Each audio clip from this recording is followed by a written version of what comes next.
Hola, muy buenas tardes, ¿cómo le va? Bienvenidos a, bueno, una cita más con agenda propia, su agenda propia, porque nosotros pensamos que usted es el más importante en este intercambio comunicacional.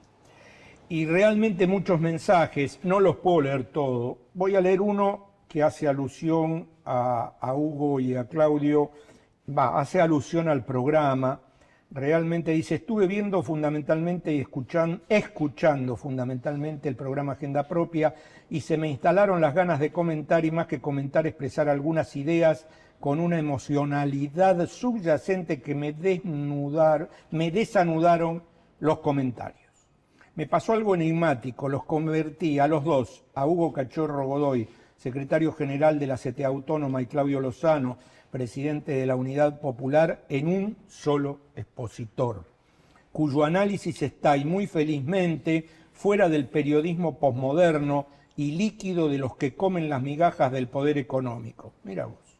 Los ejes, quizá estaría mejor dicho, las metáforas que guiaron mi construcción de este único expositor fueron el almuerzo en plena pandemia de Fabiola y Fernández, la visita de los excrementos diputamentales Astiz y compañía, espejos de ellos mismos, los jubilados convertidos en la vanguardia de los oprimidos y la CGT maniatada por verdes billetes, la caída libre y la popularidad de Milei, el asado con los héroes convertido en la fiesta patognomónica del nazifascismo reinante.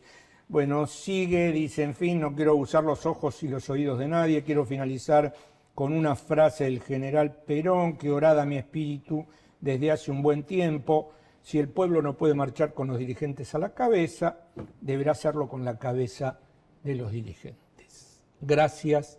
Agenda propia, doctor Sergio Lehrer, psicoanalista. Poco duro. Sí, sí, veo. No veo. como yo. Pero muy florido su lenguaje, ¿eh? Y es psicoanalista, ¿vio? Los psicoanalistas son así, hablan difíciles, Muy no bien. se les entiende nada. ¿No? Claro. Lo de los excrementos, verdad, fue difícil, Está pero lo buena entendimos esa. claramente. Está buena esa, ¿no? Bueno, tenemos varios. Cuando volvamos de la pausa voy a leer otro y se lo voy a pasar a Fede, ya se lo comenté a Cachorro, de alguien que escribió y que pide que lo invitemos. Bueno, yo no manejo las invitaciones, la maneja Fede, la manejan los muchachos. Muy interesante sobre un tema que vamos a tratar hoy, que es el hambre. Un segundo, ¿me puedo tomar un segundo? Por favor. Un segundo. Qué berreta que son. Empezando por la patética que habló en el Parque Lezama, que no sabe leer, no sabe hablar y quiere ser presidenta de un partido político. Impresentable y patética. Y siguiendo por el psiquiátrico que nos gobierna. Realmente, en todos mis años de vida, y tengo muchos más que todos los que están acá, nunca vi una cosa igual. Gracias por estar. Qué verde era mi valle. ¿Vio? Qué bárbaro. Un poco estridente el verde, pero No, está bien, perfecto, está bien. Mientras no se encandile, está Claro. todo bien. Sí, vamos a hablar de temas duros, pero vamos a encontrarles algún enfoque para que nos parezca que hay una salida de todo esto, porque de hecho la hay que encontrarla nada más. Así que ya estuvimos hablando de pobreza el programa pasado, estuvimos con el padre Rodolfo Viano de Cura en Opción por los Pobres, anticipando que iba a venir un dato duro de pobreza publicado por el INDEC el jueves pasado, y en efecto el dato se publicó, el dato era más o menos lo esperado, estaba rondando el 53%, la indigencia prácticamente se duplicó en un año, y lo que pasó, que es el enfoque que nos interesa, es que el gobierno salió a desmarcarse. Está bien, en general los gobiernos tienden a no admitir rápidamente los errores, ¿no? Pero el gobierno niega cualquier responsabilidad sobre esta pobreza que refleja el primer semestre de su gobierno. La pregunta es si en efecto tiene o no tiene alguna responsabilidad, si es verdad que nos salvaron de una hiper, como dice el vocero Manuel Adorni, devenido un secretario. No tengo ninguna duda que es mentira. El gobierno gobierna montado sobre una mentira, porque además son elocuentes. Veníamos de una inflación creciente hasta noviembre, pero lo que disparó la inflación a niveles altísimos fue la devaluación del 118% apenas asumió el gobierno y la liberación de los precios. Ningún tipo de control ni de regulación a partir del decreto 7023, y es eso lo que disparó en diciembre, enero, febrero, niveles del 20-25% mensuales, y sin duda el otro dato elocuente es que, bueno, es el INDEC de su propio gobierno y está dando un dato de los últimos 6 meses, que evidentemente son los primeros 6 meses de este año en lo que gobernaba plenamente Milei. Así que es disparatado querer atribuir otras responsabilidades porque, bueno, es evidente que son fruto del gobierno de Milei. Este nivel de elocuente, creciente, de pobreza y hambre, que parece ser el elemento rector de Milei, hasta el punto que dice, destruimos el Estado para llenarle los bolsillos a los empresarios, porque esta es la otra cara. Crece la pobreza y el hambre, pero crece el enriquecimiento de los empresarios amigos del gobierno. Hay ganadores de este modelo, no hay solo... China, Requián, no cabe ninguna duda de eso. Y vamos por más. Yo creo Por más que hambre. podemos... Perdón, quiero acotar esto. Adorni sostiene que si no hubiera sido por la intervención del gobierno de Milei estaríamos en el 95% de pobreza. Lo primero que habría que ver, bueno, tenemos los datos, ¿no? Creo que podemos ver en la pantalla que saltamos de 40% a 52,9%. Lo primero que hay que decir acá es que en solo 7 meses superó, porque es un incremento de prácticamente 12 puntos, superó los 10 puntos de crecimiento que hizo Macri. Ahí estamos viendo el cuadro. Que hizo Macri en 4 años. En 7 meses, más que Macri en 4 años. Y efectivamente quiere desmarcarse. El primer argumento es que nos salvaron de una hiperinflación del 15.000%. ¿En qué se basa Milei para decir esto? Se basa en proyectar el índice de precios mayoristas del 54% de diciembre del 2023.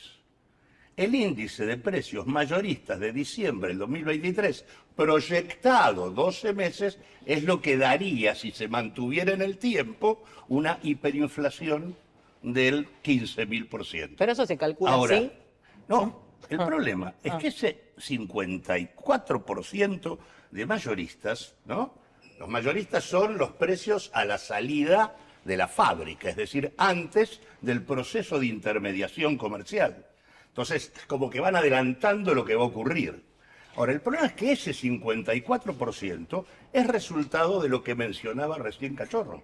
Es resultado de la devaluación que él hace del 118%, la segunda devaluación más importante de los últimos 50 años. La más importante fue la de Alfonsín en el marco de la hiperinflación del 4.000%. Pero este supera, lo que hizo Milei supera el Rodrigazo, supera Martínez de Oz, supera todo lo ocurrido en materia de devaluación y la desregulación completa del sistema de precios, que permite que los oligopolios, los que controlan los mercados locales, remarquen por encima de incluso el tipo de cambio. O sea, el responsable de ese 54% es Milei. O sea, que él intenta, digamos, decir que fue el gobierno anterior cuando el que puso el 54% fue él. ¿Cuál era el índice mayorista cuando se va el gobierno anterior? Era del 11,1%. Incluso estaba por debajo del índice de precios al consumidor. No adelantaba más inflación. En cambio, Milei, con esa devaluación, colocó en el límite de la hiperinflación en Argentina y produjo el salto cambiario del 25,5%, que luego tiende a descender por la abrupta caída del nivel de actividad económica. Entonces, el primer argumento de Milei es absolutamente mentiroso, porque es él el que construye el dato para decir que iba a incrementar el 15.000%. El segundo argumento de ellos es el de la ministra de Capital Humano, que dice que en realidad, y que lo dijo además él en el discurso y también lo dijo Karina Milei, que es el tema de que en el segundo trimestre la pobreza baja. Esto nosotros incluso lo explicamos en el programa pasado. Siempre cuando se produce un salto inflacionario, como lo que se mide en este dato de pobreza es ingresos, cuando sube los precios, inmediatamente se alcanza un pico, que luego tiende a descender. Y ahí tenemos nosotros un segundo cuadro en pantalla que nos muestra que efectivamente, a partir del impacto que produjo la devaluación, tenemos que en enero prácticamente, digamos, la pobreza llega al 61%. Y luego tiende a descender, efectivamente, en el marco de la recesión que se va consolidando, se desacelera la suba, pero dijimos en el programa pasado y ratificamos ahora que eso tuvo un freno, ahí se estanca, en mayo. Y empieza a subir otra vez. Empieza a subir otra vez un poquito. ¿Por qué? Porque lo que empieza a tener efecto contundente es lo que produce la caída de los ingresos, que es el derrumbe del mercado interno y su demanda, el derrumbe de la actividad y el incremento de los problemas del empleo. 406.000 desocupados más, y consecuentemente empieza lentamente. Por ende, ¿es esperable que la cosa se resuelva? No. Porque no solo tenés una recesión que va a seguir sosteniendo este piso del 50, sino que a la vez tenés un problema de inestabilidad financiera, que vamos a hablar luego cuando hablemos de la deuda, que en realidad te dice que en realidad podemos volver a tener otro impacto hacia arriba en materia inflacionaria. Por lo tanto, lo que hay que decir acá es, hemos tenido un salto del 40 que estábamos después de la pandemia, nos hemos ido arriba del 50. Y lo más grave es que además de que sube la pobreza, el salto principal es el de la indigencia, que más que se duplica, pasa del 9 al 18. Es decir, en un contexto de pauperización de la sociedad, lo que hay es empobrecimiento de los pobres, crecimiento del hambre en un contexto claro de genocidio por planificación de la desigualdad. Perdón. Ahora, Hugo, en ese contexto de los datos que da Claudio, hambre, indigencia, pobreza, cada vez más. Es elocuente, es evidente, por eso es que bajando a tierra esta situación es hambre. Acá 3 de cada 10 niños padecen hambre. O sea, no comen lo suficiente o se malalimentan. Y esto afecta no solamente en el presente, sino su crecimiento, su formación, su capacidad de conocimiento. O sea, afecta a las generaciones futuras.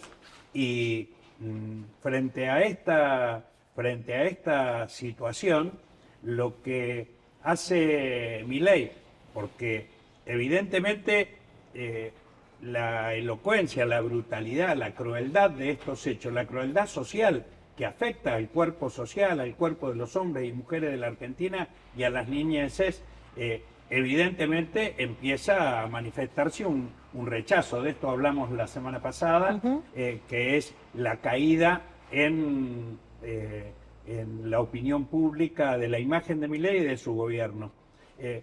Frente a esto, ¿qué intenta Milei? Intenta con mentiras y en un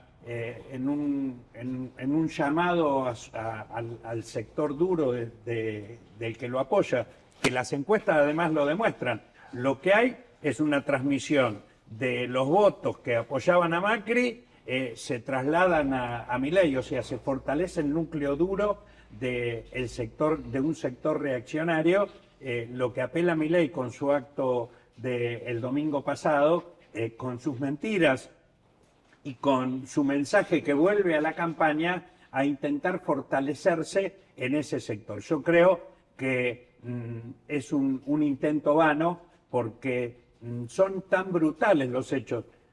Porque acá agrego a lo que decía Claudio, el otro dato del empobrecimiento es el aumento de los servicios. O sea, el crecimiento del precio, de los valores de los servicios, que además van a seguir en el mes próximo y que evidentemente están actuando deteriorando la cantidad de situaciones que uno escucha sobre personas que le cortan la luz y se vuelven a reenganchar.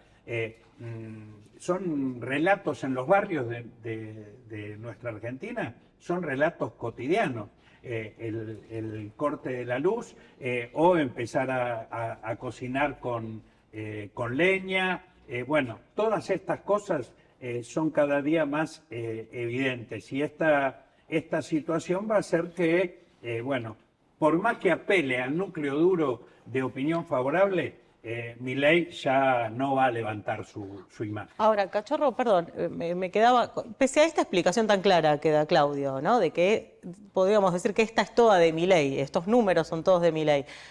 ¿No hay una falta de percepción todavía por parte de una parte importante de la población, incluso la que más lo está sintiendo, de responsabilizar a este gobierno de esto? ¿Cuál es el rol de las organizaciones sociales en mostrar esta realidad de que, en efecto, son las políticas de este gobierno las que nos están llevando acá? Bueno, ahí influyen mucho algunos medios de comunicación, pero es cada día más evidente que la responsabilidad es toda de este gobierno, no toda. La mayor parte es de este gobierno.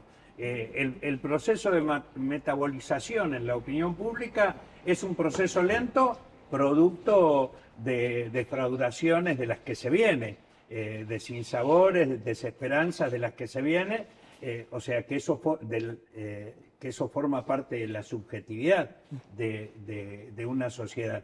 Pero son datos que uno no puede dejar de tener en cuenta. Pero por otro lado, yo insisto con esto, así como existía mucha bronca por un estado de malestar de la situación económica en la que se estaba, esa bronca también está creciendo, pero se está empezando a direccionar. Por más que haya algunos dirigentes que estén muy apurados en tender puente hacia el gobierno, habemos otros que estamos decididos a apelar a esa sensibilidad profunda de nuestro pueblo que es capaz de rebelarse y construir nuevos rumbos. Bien. Me parece Momento, importantísimo. Bueno, momento. dale. Ahora le paso. Pero bueno, abrir cabezas. ¿Qué es lo que va a hacer Claudio ahora? Abrir cabezas implica esto.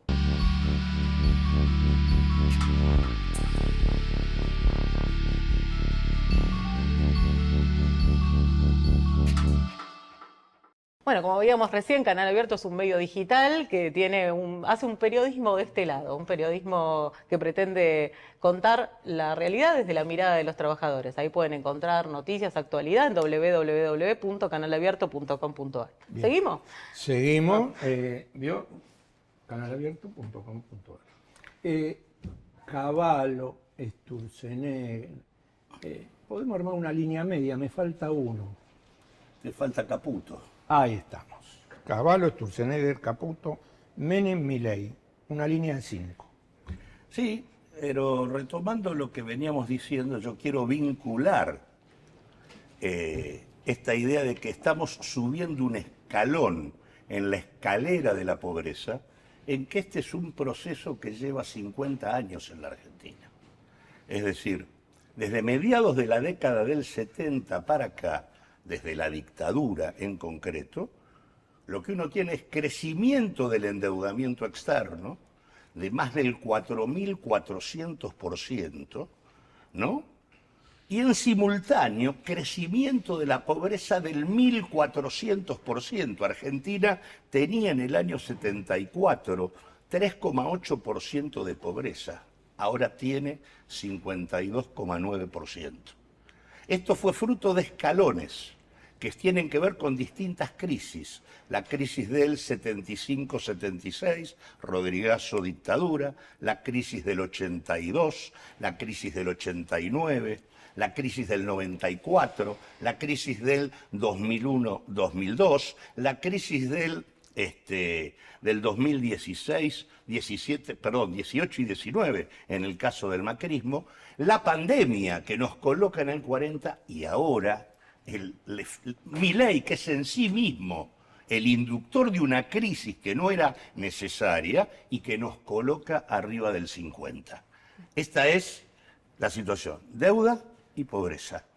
Bueno, esto que nos dio el pie justo para explicar que el 20 de septiembre en el Boletín Oficial, en este mes que acaba de terminar, salió publicado el decreto 846, que habilita al gobierno, al Poder Ejecutivo más específicamente, a endeudarse sin pasar por el Congreso, que era algo que desde incluso apoyado por gran parte de las organizaciones sociales, los sindicatos, etcétera, el Congreso había logrado instituir, ¿no? Que ya no nos pudiesen endeudar al estilo Caputo en el gobierno de Macri, el Caputo al estilo Milei vuelve de vuelta a las andanzas. Sí, con el agravante de que no les importa nada. Sí. Ahí ya Cavallo en su momento había puesto en marcha lo que era la Ley de Administración Financiera, que le permitía para algunas situaciones poder llevar adelante un proceso de renegociación de la deuda sin pasar por el Congreso, lo cual es una ley absolutamente inconstitucional que lamentablemente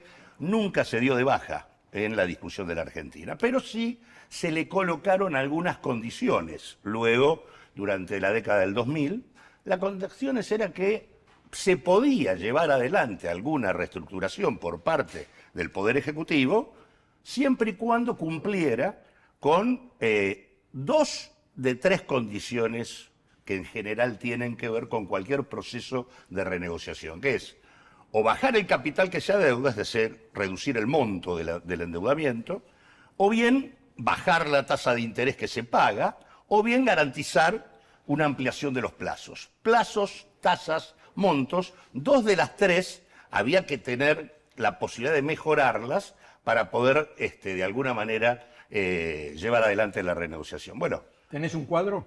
Tengo un cuadro, efectivamente. Un cuadro que nos permite entender con simplemente tres datos cuál es el problema. Perdón, hago un alto. O sea, que se cumplan dos de tres condiciones significa que sean necesariamente mejores las condiciones. Claro, exactamente. Perfecto. Si yo reduzco el Lo que no capital... se puede es empeorar. Exactamente. Que es lo que está haciendo... Si yo puedo garantizar que son mejores condiciones, no tengo que pasar por el Congreso. Claro, y entonces digo, para hacerla corta, en realidad lo que está haciendo con este decreto, que casualmente lo que hace es eliminar estas condicionalidades. Con lo cual lo que está adelantando es que están decididos a renegociar en peores condiciones, alterando, para mal, la situación del endeudamiento de la Argentina. Este cuadro que tenemos en pantalla nos muestra tres cuestiones. Primero, reservas netas. ¿Qué quiere decir esto? Lo que el Banco Central tiene disponible para poder pagar. ¿Cuánto tiene? 5.800 millones de dólares negativo. ¿Cómo negativo? Es decir, no tiene. Debe. Claro, no tiene. Los dólares que tiene el Banco Central los tiene comprometidos. O son de acreedores que los tienen que cobrar en el curso de este año, o son de China, o son de depositantes argentinos que están encanutados en el Banco Central. Entonces, no tiene dólares disponibles para poder pagar. Por eso las reservas son negativas. Frente a eso tenemos los vencimientos de deuda. Tenemos vencimientos de deuda en moneda extranjera para el cuarto trimestre de este año, que da de 2.534 millones de dólares. Y el vencimiento de deuda en moneda extranjera para el año 2025 de 18.900 millones de dólares. En total, 21.400 millones de dólares. Tercer elemento, riesgo país, 1.311. ¿Qué quiere decir el riesgo país? Que en realidad, si yo voy como Argentina a pedir un crédito a la tasa de interés internacional que existe de acuerdo a los bonos de los Estados Unidos, que es del 4,5, le tengo que agregar 13 puntos. Por lo tanto, Argentina tendría que pagar para cualquier crédito 17,5% en dólares, lo cual es un disparate. Y estos señores están, como no tienen dólares para poder afrontar, y esto es lo que de alguna manera ya aparecía en el presupuesto nacional presentado, como no tienen dólares, sacan un decreto diciendo estamos dispuestos a tomar una deuda para evitar el default. Guarda, miren que estos muchachos vinieron para decir que iban a garantizar los pagos de deuda. La locura de esta política es que este ajuste monumental dejó $100 al Banco Central y están teniendo que ir a endeudarse a tasas leoninas que terminan de complicarle la vida a la Argentina y nos acercan, como el megacanje de Sturzenegger, allá en el final de la convertibilidad, a la posibilidad de una nueva crisis de deuda. ¿Le quedó más o menos claro? Bueno, nunca dura la verdad. Lo que no tiene, y me atraganto, es remedio. Vamos a la pausa de Somos y a la vuelta vamos a seguir con el optimismo. Un abogado laboralista, imagínese de qué vamos a hablar. Lo dijimos antes de la pausa de Somos, abogado laboralista sin corbata y sin saco. Una maravilla, doctor. ¿Qué quiere que le diga? Inusual. Yo que convivo con mi mujer abogada y veo todas corbatas y sacos, celebro que usted, nacional y popular. No vas a encontrar corbatas y sacos en mi armario. Me parece genial. Gracias por venir. Gracias por la invitación. ¿Qué tema, no? El fin de las indemnizaciones por despido y todo lo que conlleva y todo lo que venimos hablando en estos 3 primeros programas nuestros. ¿Cómo ves todo esto que se está planteando? Sí, la semana pasada lo que se conoció fue la reglamentación del capítulo laboral de la Ley Bases, que no diría que pone un fin a las indemnizaciones por despido, pero sí avanza muchísimo en una disposición que estaba prevista en la Ley Bases, que es esta posibilidad de reemplazar las indemnizaciones por despido por fondos de cese laboral. A ver, recordemos, en nuestro país la ley de contrato de trabajo establece que si tu empleador te despide sin causa, te tiene que pagar una indemnización que equivale a 1 mes de salario por año de antigüedad. Es una indemnización que no es muy cara para los empresarios, está en línea con lo que generalmente es el patrón de las regulaciones laborales de los países de la región. Digo, esta idea de una indemnización de 1 mes de salario por año de antigüedad es en general lo que está presente en la mayoría de las legislaciones de otros países de nuestra región. Así que digo, no es algo que para los empresarios fuera un problema significativo. Ahora, la Ley Bases había habilitado a que ese sistema se reemplazara por fondos de cese laboral. ¿Qué es un fondo de cese laboral? Miremos la industria de la construcción. Es algo que ya existe en la industria de la construcción, donde la idea es, bueno, las empresas contratan trabajadores para una obra, esa obra tiene una finalización, dicen las empresas, para mí es antieconómico tener que despedir a todo el mundo cuando termina la obra. Esto en la práctica no siempre es así, muchas constructoras, sobre todo las grandes, van encadenando una obra tras de la otra, pero asumamos que el argumento empresario en ese caso funciona. Bueno, lo que decía el gobierno con la Ley Bases es, le doy la posibilidad a los sindicatos y a las cámaras patronales que negocien un sistema similar, extensible a cualquier actividad. Ahora, cuando conocimos el texto del decreto reglamentario, la letra chica, lo que vimos es un sistema muchísimo peor al de la industria de la construcción. Cambia y lo empeora. Lo empeora muchísimo porque abre la puerta a que, por vía de la negociación colectiva, se reduzcan las indemnizaciones por despido, se establezcan sistemas de pago en cuotas, se genera un negocio financiero. A ver, hay distintas modalidades que se van a poder generar a través de la negociación colectiva. Estas modalidades incluyen que, por ejemplo, en lugar de la indemnización por despido que hoy está prevista en la Ley de Contrato de Trabajo, el empleador tenga que hacer un depósito mensual en un fondo común de inversión. Y que el trabajador, cuando es despedido, cuando renuncia, cuando se extingue el vínculo laboral, se lleve lo que hay acumulado en ese fondo común de inversión, o en un fideicomiso financiero, o en una cuenta bancaria en la cual el empleador va depositando lo que dice el convenio colectivo de trabajo. Algunos problemas paralelos. Primero, ¿quién me garantiza que esa plata que está depositada en esa cuenta bancaria, en el fondo común de inversión, en el fideicomiso, no se licuó por inflación? Claro. No, es que la plata va a estar. Pero licuada. Ahora, puede que en 10, 15 años, cuando me despida mi empleador, esa plata se haya licuado por la inflación. Segunda cuestión que abre la puerta el decreto reglamentario. Dice, los aportes podrán ser realizados por los empleadores, como es el caso de la industria de la construcción, o por los trabajadores. O sea, yo me pago mi propia indemnización. En el decreto reglamentario está abierta esa posibilidad. ¿Esto va a ser así? va a depender de cada negociación colectiva. Bueno, perdón, vos mencionaste varias veces el tema de la negociación colectiva y en tanto integrante del Instituto de Estudios y Formación que depende de la Central de Trabajadores de la Argentina Autónoma como sos, y, digo, tan adentro del mundo sindical, entiendo que si todo depende de la negociación colectiva, entonces todo depende de cuál es el sindicato que defiende a cada uno de los trabajadores. O sea, si tengo un sindicato fuerte, tengo más chances de que esto no ocurra, y si no... Esto es muy importante, porque hoy la situación todavía no cambió, no hay ningún acuerdo entre un sindicato y una cámara patronal que ya haya negociado un fondo de cese.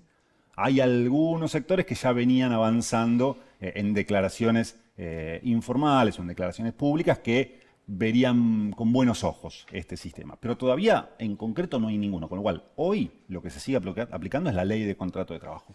Ahora, lo cierto es que se abre la puerta a algo que técnicamente en derecho llamamos la disponibilidad colectiva, que significa que los sindicatos y las cámaras patronales pueden disponer de los derechos que están establecidos en la ley de contrato de trabajo. Es decir, pueden reducirlos.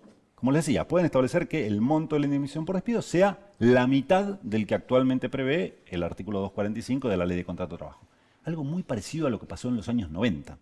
En los años 90, la legislación laboral lo que hizo fue darle la posibilidad a los sindicatos y a las cámaras patronales de modificar la regulación del aguinaldo, de las vacaciones, de las formas de organizar el trabajo. Y esto se tradujo en algunas actividades en acuerdos colectivos que fueron en perjuicio de los trabajadores. No en todas, con lo cual va a depender mucho de lo que pueda hacer cada organización sindical, de la presión que tenga cada organización sindical cuya dirigencia tal vez esté interesada en firmar un acuerdo de estas características, pero que tenga presión de los sindicatos de base o de las representaciones en los lugares de trabajo, y ahí va a depender mucho de la dinámica de cada sector, pero bueno, va a haber que estar muy atento a la letra chica de esos acuerdos.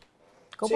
Sí, yo eso. agregaría que no es condición que sea sindicato grande para que mejor defienda al trabajador, porque esta semana estamos comprobando una vez más. Recordábamos Menem, Macri,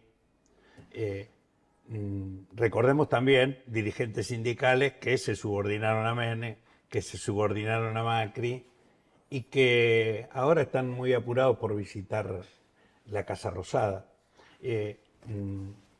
La condición no es que el sindicato sea grande para ponerle freno a esta cuestión, sino que la capacidad de los trabajadores tenga un nivel de movilización y de intervención para no permitir que ni aun aquellos dirigentes que quieran avenirse a este tipo de convenios nefastos puedan hacerlo. Y esto requiere trabajadores y trabajadoras conscientes de su derecho y movilizados, porque me parece que acá es muy importante destacar que, así como comentaba Claudio al principio, que la línea de crecimiento de la deuda está en línea con el empobrecimiento del pueblo argentino, casi simétrica, en sentido contrario, así también la legislación en la Argentina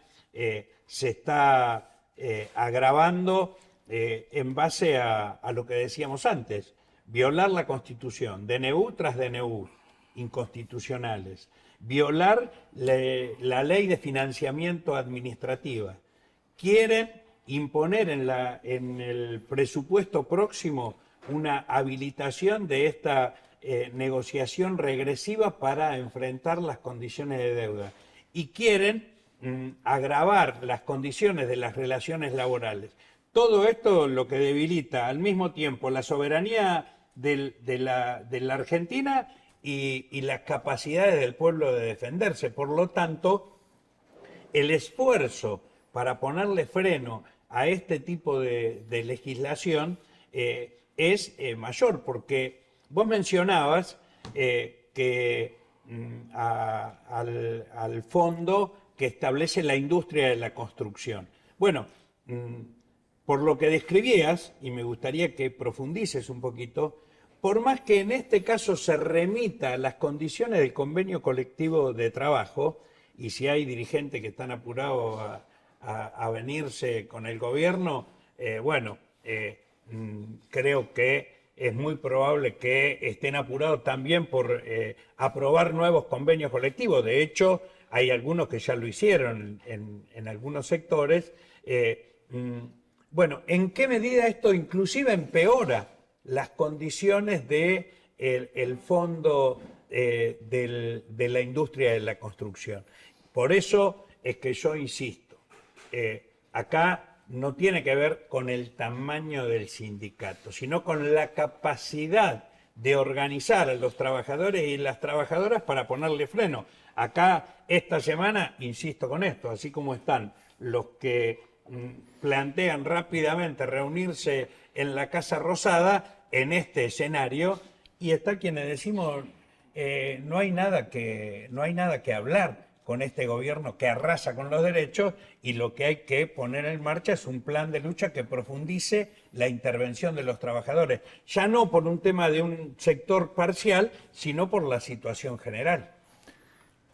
Para poner, no nombres propios, pero sí algunos de los sindicatos de servicios cuyo convenio colectivo de trabajo representa la mayor cantidad de trabajadores, los sindicatos que no son necesariamente los sindicatos más grandes, pero sí los sindicatos cuyo convenio colectivo de trabajo representa a muchísimos trabajadores, son los que ya señalaron que no estarían viendo con malos ojos ir hacia un sistema de estas características. ¿En qué empeora este sistema? ¿En qué podría empeorar este sistema la situación de los trabajadores, trabajadoras, en comparación con la ley de contrato de trabajo e incluso con la ley de trabajadores de la industria de la construcción? Bien. Que lo estableció en Ganía, por otro lado, ¿no? Tal cual, que funciona. La dictadura Exacto. que lo estableció y todavía no se cambió. Podría bajar las indemnizaciones por despido.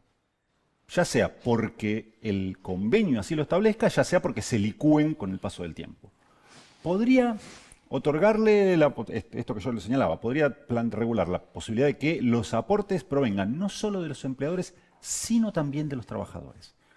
Podría migrar un sistema que debería tender a regular un derecho constitucional, que es la protección contra el despido arbitrario, es un derecho que se deriva, está expresamente reconocido en el artículo 14 bis de la Constitución, lo transforma en algo que es un negocio financiero.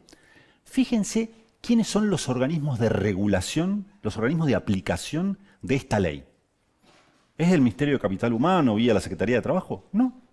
Los organismos de aplicación son el Banco Central, para el sistema de cancelación individual, la cuenta bancaria que se abre para depositar esta plata, la Comisión Nacional de Valores, para todo lo que tiene que ver con los fondos comunes de inversión, los fideicomisos financieros, y la Superintendencia de Seguros, para la tercera opción que abre la ley, que es la contratación de un seguro.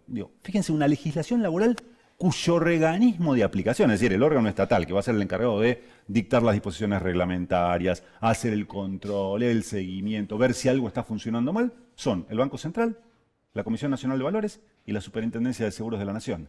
Ese es un poco el esquema general. Y a tal punto esto es perjudicial para los trabajadores y no para los empleadores, que para los empleadores es optativo. Se negocia en el convenio colectivo de trabajo, pero después empleadores y trabajadores al momento de contratar pueden decir: no, a mí no me gusta el sistema de fondo de cese, me sigo rigiendo por la ley de contrato de trabajo. ¿Esto por qué? Porque muchos empleadores decían: che, esto a mí no me sirve. ¿Por qué? Pues yo no tengo mucha rotación de trabajadores. Yo no despido muchos trabajadores, entonces me van a poner un costo adicional que yo no quiero tener. En todo caso, si el día de mañana despido, pago la indemnización por despido. Esto lo decían muchos empleadores al momento de la discusión de la ley bases. ¿Qué hizo el gobierno en el decreto reglamentario? Le dijo: bueno, si a vos no te sirve, te podés bajar. ¿Pero qué? El trabajador también se puede bajar. Ahora, si vos el día de mañana vas a un negocio, presentás un currículum y le decís: bueno, sí, me van a pagar tanto, este es el convenio, pero me van a aplicar el fondo de cese. No, yo no quiero el fondo de cese. A mí, aplícame la ley de contrato de trabajo. Que venga el siguiente. Bueno, anda a buscar trabajo al negocio de enfrente. Claro, como si negociaran en igualdad de condiciones, empleador y empleado. Esto es muy gráfico. Para los empleadores es optativo este sistema. Para los trabajadores es obligatorio. No, y además buscan la relación individual. Perdón, vos mencionabas esto de la apertura del negocio financiero, ¿no? ¿Qué pasa, por ejemplo, si la financiera o la entidad bancaria donde me depositaron el dinero de mi fondo SS para el día antes de que me despidan, quiebra? Bueno, estamos esperando la reglamentación del Banco Central o de la Comisión de Valores, en su caso, la Comisión Nacional de Valores, a ver que nos den respuesta de eso. La ley y el decreto reglamentario no dicen nada, no establecen ninguna garantía. Ahora, podrían haber establecido un artículo que diga, en ningún caso el monto que reciba el trabajador, la trabajadora despedido, va a ser inferior al monto que le hubiera correspondido por aplicación del artículo 245 de la Ley de Contrato de Trabajo. Listo, se solucionó el problema. No hay ninguna garantía de esas características. A mí me parece interesante vincular todo esto con el argumento central que ellos dan, que es que tenemos una legislación laboral muy rígida y si se flexibiliza, lo que vamos a tener es el crecimiento del empleo formal de carácter privado. Este es el argumento central de la reforma. Es particular el tema porque utilizan un régimen que existe en el sector de actividad económica que tiene los niveles más altos de informalidad, porque la construcción no se caracteriza por, al aplicar el fondo de cese, de ser casualmente un sector donde todos los trabajadores estén formalizados. Todo lo contrario. Si uno quiere encontrar niveles elevados de informalidad, lo encuentra en el sector de la construcción. O sea que ahí hay un primer problema. Segundo problema, toda la historia demuestra que cuando dijeron esto mismo en los 90, no solo no pasó, sino que se incrementó la informalidad en la Argentina, a pesar de que allí también dieron un primer paso en términos de flexibilización de las relaciones laborales, y está demostrado por todos los estudios disponibles que el tema de la creación de empleo depende de los niveles de actividad económica y de las características del crecimiento económico que ese país tenga. Argentina tiene, desde el 74 para acá, una economía estancada. En realidad nosotros hemos crecido del 74 acá 20 puntos, alrededor del 0,4%, el producto por habitante creció 0,4% anual, es decir, nada.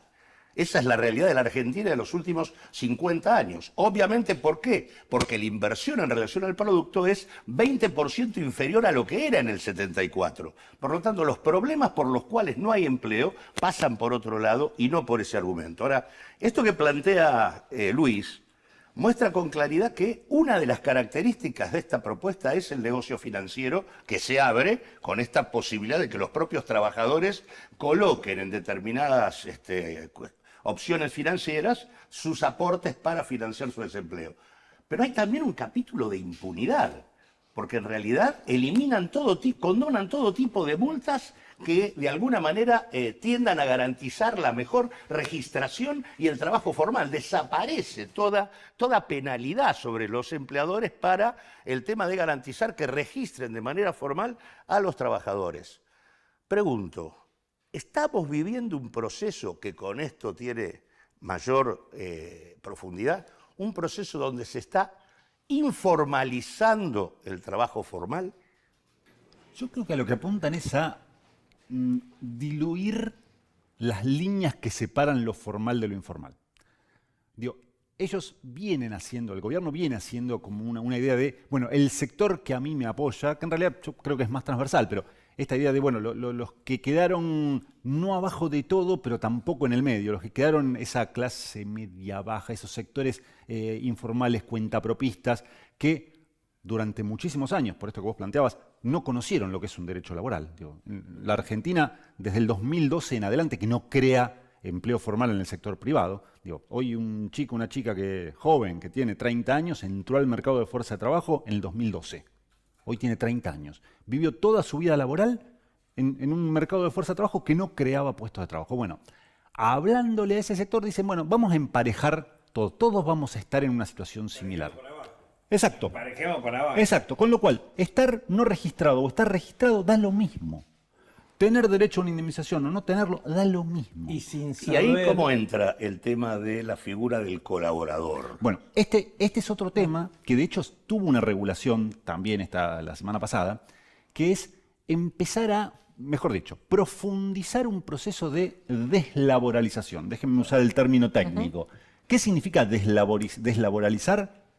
Sacarle pedacitos al derecho del trabajo, mejor dicho, a las relaciones laborales entre trabajadores y empleadores y pasárselos al derecho civil, a las relaciones entre individuos, entre ciudadanos que están en una situación en pie de igualdad. Una supuesta. Bueno, es que esta es la lógica del siglo XIX.